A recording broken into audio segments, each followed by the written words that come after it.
Alright, so here we are, ladies and gentlemen, 8 years in the making, so much time waiting and hoping, and it brought us to this point. This is how peak performance looks right here, and of course the big reviews, the review embargo for Cyberpunk 2077 has been lifted, so now we have a ton of information from all of the big news outlets, which is why I do want to talk about the reviews for Cyberpunk 2077, going over the big details, the smaller ones, the biggest takeaways, and most important, the fact that most probably the overwhelming majority of the reviewers out there simply did not have enough time, apparently, to properly assess the game, and I will explain that in this video, so let's jump right into it. Now, first things first, I read pretty much every hit piece right now.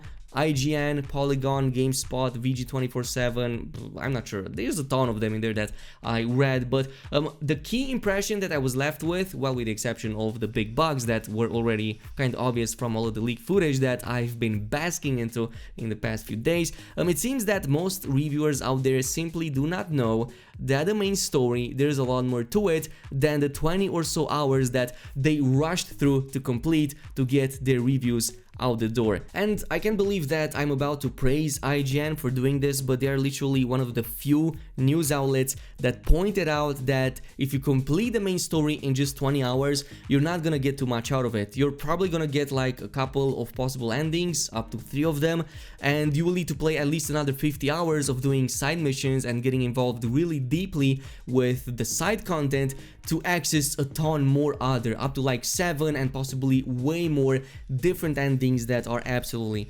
crazy. So this brings us, of course, to one of the big praises that the game received. It seems that the side content in Cyberpunk 2077 is really high quality, to the point that even GameSpot, that was highly critical of the game, really praised the amount of work that was put into the side content of Cyberpunk 2077, and we talked about that in one of yesterday's videos, so you likely already know about that. But it goes way beyond that. Not only are these side missions oftentimes interconnected, like for example you might be doing something in the early game and dozens of hours later you might find a mission and you might not even know that something that you did in the early game fully affects the outcome of that other side mission that you're doing maybe in the middle of the game. And this doesn't only apply to these side missions but also to the main story. So this brings us to this really interesting paragraph from IGN. The depth and variation available throughout most of these, talking of course about the side missions, is genuinely hard to wrap my head around,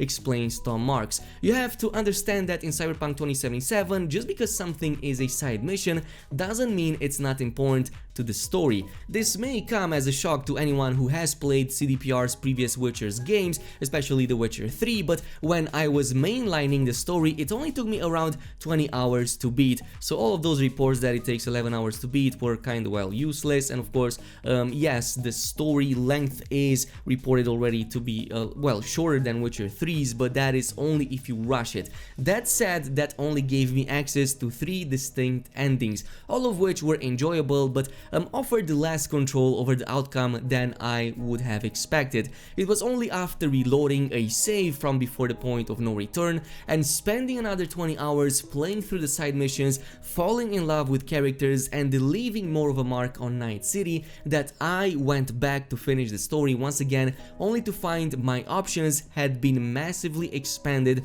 through my actions. After putting roughly 45 hours into Cyberpunk 2077, I was able to beat it 7 different ways instead of the 3 that he was previously mentioning, including 3 drastically different final missions and 5 wildly different but satisfying endings after them, plus 1 similar one. And I still have plenty more to do and lots of mysteries to hunt down. The more time you put in, the richer the payoff you'll get in the end. And again, I checked the people that are most critical about the game, and it seems that most of them miss this fact. I'm not really sure exactly how, because this was also a big talking point point a few months ago. Like, there was a full-blown interview with one of the people working on Cyberpunk, and they did mention that yes, you can rush the main story, you can complete it right away by skipping pretty much everything, but you don't get too much out of it. If you want to do that, you need to also play the side content. So what does this teach us about Cyberpunk 2077? This is something that I've seen most reviewers out there also pointing out. It's the fact that it doesn't really follow the same kind of route that we got used to in most RPGs out there, where to give you an example, it kind of looks like a tree branch, right? Everything starts linear and then it branches out. Like, IGN made a pretty great comparison, or at least I think it was IGN, maybe GameSpot, one of these two, but basically they compared it with a bush. So basically it doesn't matter where you start, you get all of this, the entire bush is interconnected, and you don't really know where you're heading. You can go up, you can go down, you can go middle, you can go center. There's gonna be stuff that is interconnected and will depend from one another, and this is gonna bring you to the point that you will encounter completely different outcomes than somebody who is just making a small little different decision than you somewhere down the line. Similarly, as he explained, he was shocked to discover one of my favorite missions early on wasn't even offered to another player because of a single decision that they have made differently. I was also floored when multiple decisions I made during a mission mere hours into the story massively changed the outcome of an unrelated one more than 25 hours later, which is the reason we're seeing quite some discrepancies between one review to another. So some of them might have completely different experiences because they went the extra mile. This is also in part due to CDPR's own, let's just say, fault, the fact that they have made the reviewing process quite restrictive in more than just one way. Like, one of them is the fact that they have not provided review copies to everybody, and even when they did it really late to a ton of people, to a ton of even like medium-sized news outlets. Second of all, because they simply prohibit everybody from using their own footage, and instead, like, even IGN had to use the B-rolls provided by CDPR through their trailers and gameplay videos. And yeah, finally, because there was a lot of secrecy surrounding it, like, it seems that they weren't fully confident that the game would run well, and it shows, and it is that way. Like, I'm praising the game for what it does, but I cannot hide behind the fact that it does run poorly. It is riddled with bugs, and like, especially if you're playing on the old gen or on a poor PC, you're probably not gonna have a great experience. So that is what I'm trying to convey in this video. On a different note, let's also talk about the gameplay itself, especially when it comes to using guns, fighting, and even more so the skill trees and the types of builds that you can create in this game. And it truly feels that this is a proper RPG. It seems that even like the biggest critics recognize that there are many paths that you can choose when it comes to creating your own builds and making your own versions of the same builds, even when it comes to staples like the netrunners and so on and so forth. But at the same time, it can also require quite a bit of investment if you want to truly bring your builds up to par. And GameSpot notes that a ton of the really cool abilities and like the things that make these builds really flash happen a little bit too late into the game. So according to GameSpot, cyberware in general is not cheap. On top of that, an early story mission is gated by a significant sum of money, so I had to do a lot of grinding before I could afford a proper cyber deck that made my quick hacks truly effective. And until then, he explains,